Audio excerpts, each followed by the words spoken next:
Hello, I'm Sandy Hood, and this is a CIMA video, although it's available for people who are doing the ACCA courses as well, and it's looking at sales mix variances. I recently read on an online classroom a request for an explanation of the difference between the individual method of working out sales mix variances compared to the weighted average method of working out sales mix variances, and this video is in response to that. It's an understanding topic, so this video is really not aimed specifically at how to answer a specific question, although we do that at the end. It certainly builds up towards that as we look at that same question, but we take it apart and we look at it in a lot more detail than you would have time to do in the exam. But having done that, I think that you will be in a position to be able to answer the questions within the time limits the exam gives you. We're going to look at how are variances derived, and we will look at two tabular methods. The objective of the variances calculated using the individual method, and the objective using the weighted average method. And we will use a past operational case study exam question from the CIMA syllabus to guide us through this. Now, this question comes from the Amazing Beds case study, a company operating in Eastland, which is a country in Europe. And it was variant 2, and it was called setting up and operation of sleep clinics. So this is the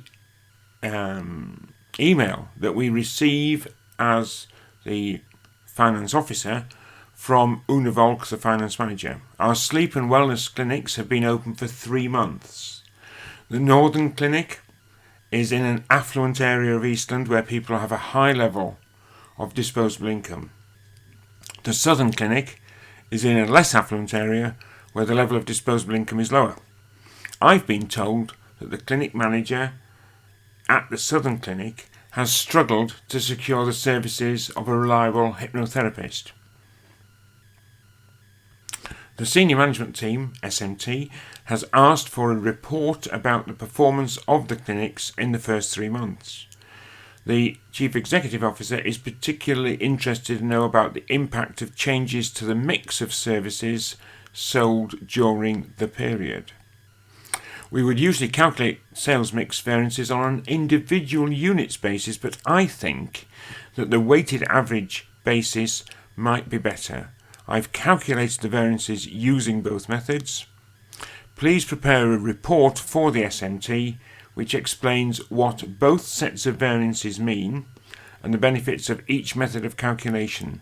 Please also explain the possible reasons why the mix of services sold has changed. This was a 40% of the 45 minutes on that particular section of the exam. We can see that we've got a breakdown here of sleep and monitoring advice, wellness counselling, acupuncture treatments and hypnosis treatments, and each of these has a budgeted number of courses, an actual number of courses, a column which we have to use whichever method we are using for sales mix variances, which is the actual sales volume of courses at the budgeted mix. Then we have a standard contribution per course, and we have a final column, standard selling price per course, which we won't actually use. Then underneath we get the weighted average standard contribution per course. We will leave it at that, but we were going to use these within the explanations. Here are the two sets of variances that we've been asked to explain. Individual methods, shown in the first column, and weighted average method in the second. They both add up to the same amount. So there's never a question that the total sales mix variance is going to be any different. It's simply in the way that it breaks down. Right, we're going to be doing deriving the variance values. This was given to you in the exam, but you need to know how they were calculated in order to be able to explain the meanings. There are many ways of doing this as far as the individual method is concerned.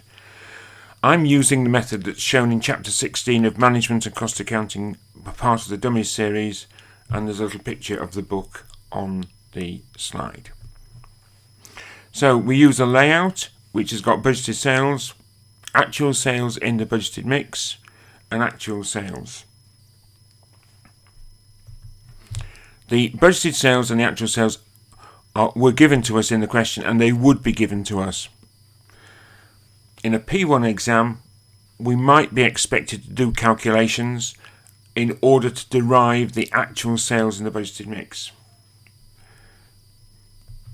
These would be derived by using this calculation. Find what proportion of the total sales is made up of each of the products, or in this case courses. In the budgeted mix, sleep and monitoring advice was expected to make 270 sales out of a total of 900. So that means that it was 0.3 or 30% of the total mix. Wellness counselling, something similar. And the way that we've done that is we've simply taken the budgeted sales of that specific unit, that specific product, and divided it by the total budgeted sales. And that applies also to the acupuncture treatments, 180 sales divided by 900 and so on. So we've got 0.3, 0.3, 0.2 and 0.2. We then multiply those by the actual total. This is the actual sales in the budgeted mix. So 0.3 of 990, 0.3 of 990. Oh, there's a couple of errors there. But they should say 0.2 of 990 and 0.2 of 990. And when I work them out, despite those 0.3s appearing where it should be 0.2s, we get actual sales in the budgeted mix of 297, 297, 198 and 198, giving us a total of 990, which is the actual total sales, but this time in the budgeted mix of the 0.3, 0.3, 0.2. And this is the column of figures that we will now use in comparison to the actual sales. So 297 means that the actual sales was 73 more than the actual sales in the budgeted mix. And we have a contribution per unit of $180, which means that we've got a favourable variance of 13,114. We've now got 297 in our actual sales for the budgeted mix of wellness counselling, but only 220, in other words, 77 fewer sales compared to the actual sales in the budgeted mix. Multiply that by $100 per unit, and that gives us a 7,700 adverse variance. For acupuncture treatments, we would expect 198, actual sales 250. We've got 52 more sales at $80 per unit, gives us a 4,160 favourable variance. And For the hypnosis treatments, we've got 48 fewer. So 48 fewer at 120 per unit, 5,760 adverse. So we've derived the same variances for the individual approach that was given in the question. And what does it tell us? We sold more SMA than budgeted. We sold fewer wellness counselling than budgeted. We sold more acupuncture treatments than budgeted, and we sold fewer than budgeted hypnosis treatments. So the favourable and adverse variances are straight from the number of courses in this case, but it could just as easily be units sold. We add them up, it gives us that 3,840 favourable total variance, but really the variances are more useful if we take them on a unit by unit, product by product basis.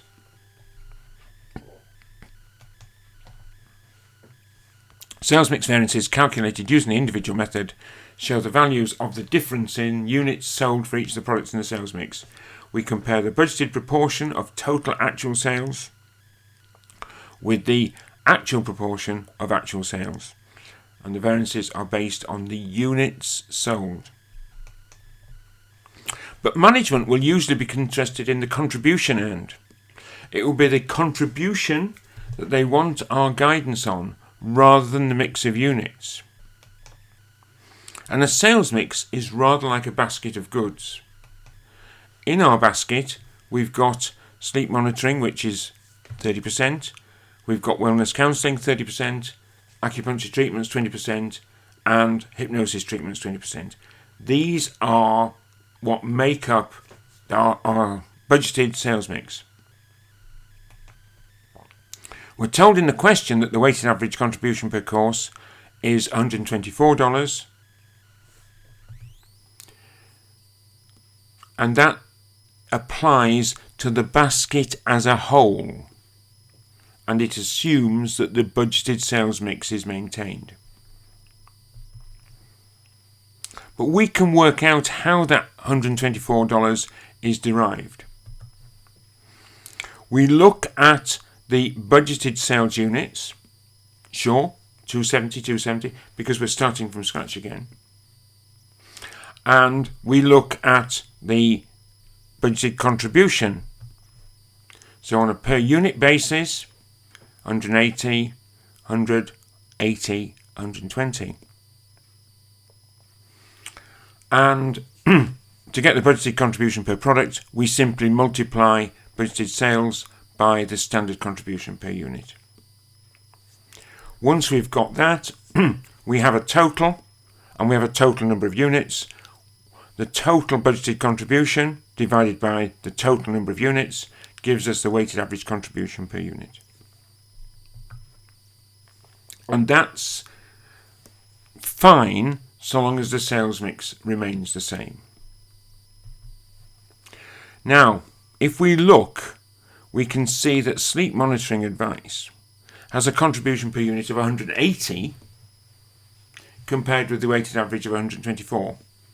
So as we sell more sleep monitoring advice, that will push up the weighted average. Wellness counselling is below. As we sell more, that will push it down. And similarly, if we sold fewer sleep monitoring advice courses, that would mean that we would push down the weighted average.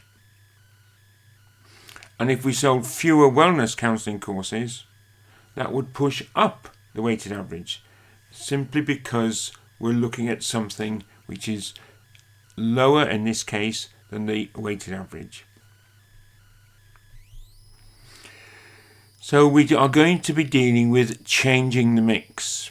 At the moment, the mix has a large proportion of the SMA, and there's much smaller proportion of the acupuncture treatments. So a repetition of what I was saying a minute ago, increasing the proportion of SMA units where the contribution per unit of an SMA is greater than the weighted average will increase the total contribution. If we had a lower proportion, if it went below 30%, what impact will that have? Bringing down the weighted average.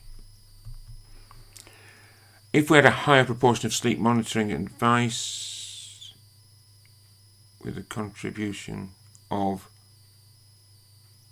I think I've got that written wrong. That should be the wellness counselling.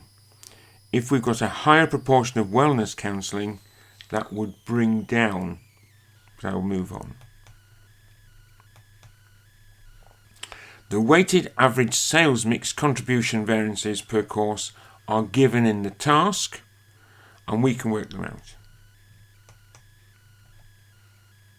So looking at these, you begin to see what's going on. The standard contribution per unit for SMA, 180, the weighted average, 124, it is 56 above. And for all the others, the difference is that the standard contribution is lower than the weighted average contribution per unit.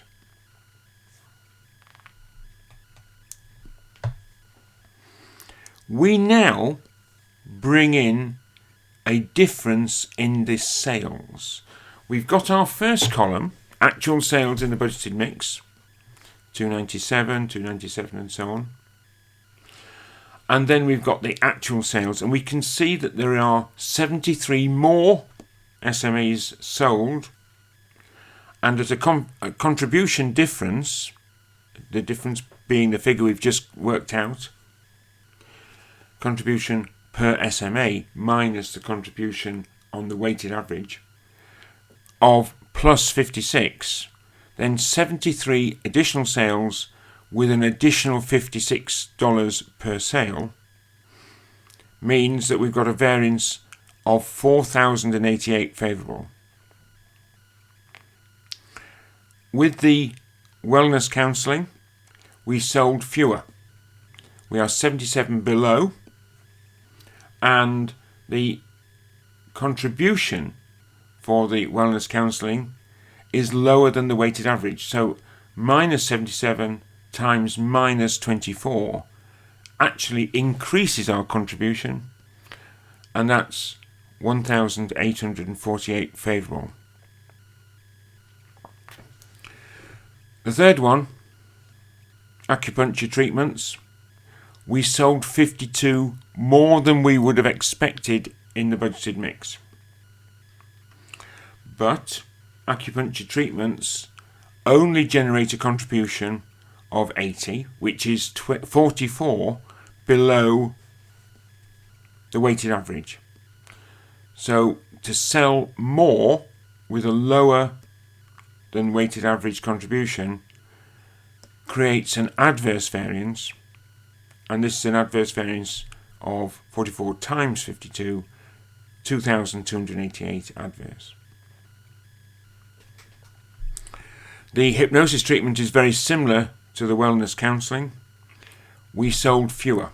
We sold 48 fewer, and with a contribution which is $4 below the weighted average, this has created a $192 favourable variance.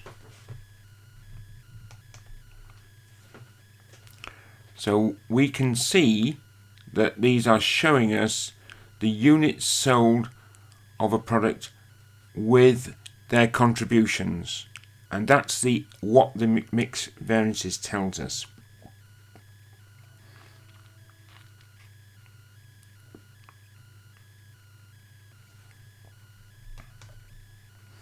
So we're going to look at the past exam question. Does our understanding of the two methods of calculating sales mix variance help us to answer this question? In the exam, the calculations will not earn marks, and there are only very rare instances when they would be helpful. So that was our story. We know that we've got Northern Clinic and we've got Southern Clinic, and that we've got a problem recruiting a hypnotherapist. We know that we've only been going for 3 months. And we've been asked for an explanation what both sets of variances mean, benefits of each method of calculation, and also the possible reasons why the mix has changed. For a 40% question, looking at these takes us time, so we would include that within our planning time, and then we would draw up a list of what we have to do. We're going to explain the variances calculated using the individual method. We're going to explain them using the weighted average method. We're going to say what the benefits of the individual method are, what the benefits of the weighted average method are, and then we're going to say what might have caused the mix to change. Within a question like this, we know that 40% of the post-planning period of about 36 minutes would give us about 14.4 minutes on this particular task. And it is difficult sometimes to know how to split it. I think my gut feeling might have been to have split it evenly on the explain what and the explain the.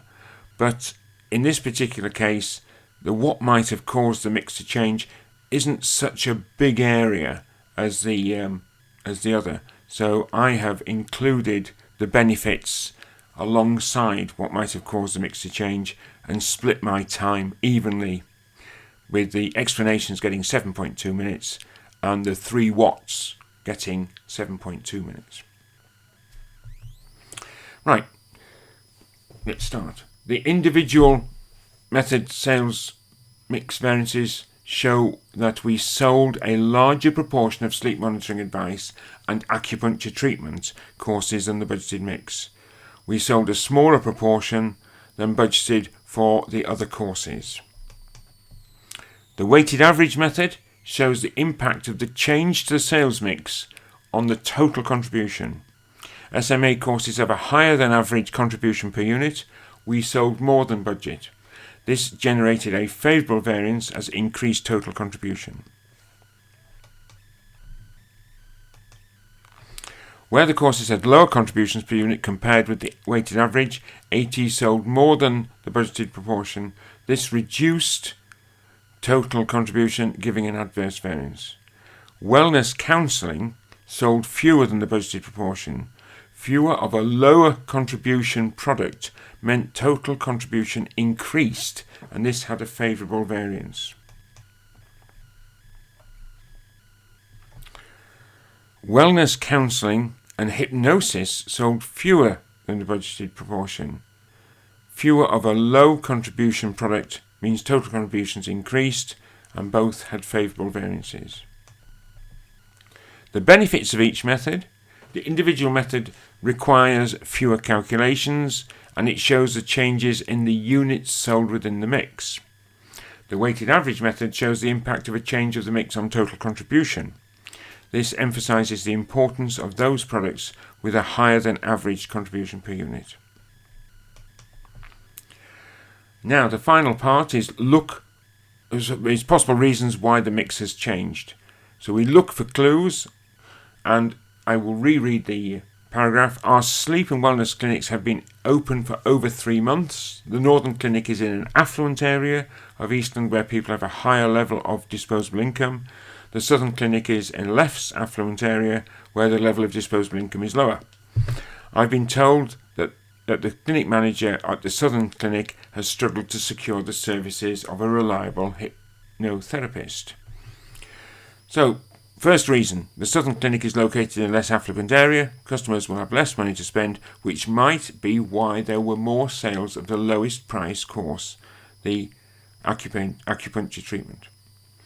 Fewer hypnosis treatments were sold than budgeted. This may have been because the clinic struggled to recruit a hypnotherapist. All the services have only been made available in the last 3 months.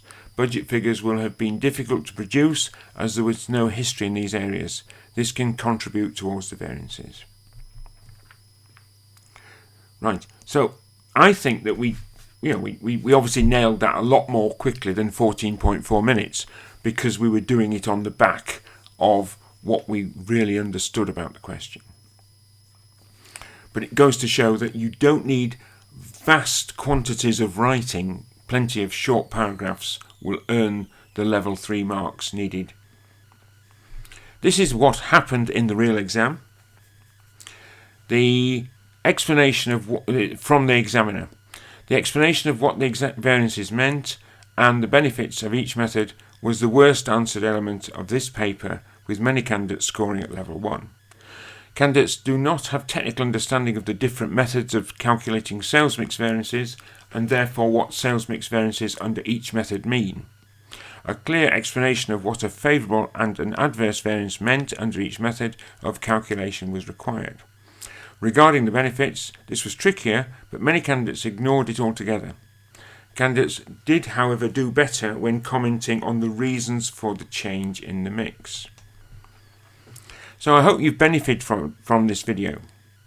Do you have the technical understanding of the different methods of calculating sales mix variances and therefore what sales mix variances under each method mean?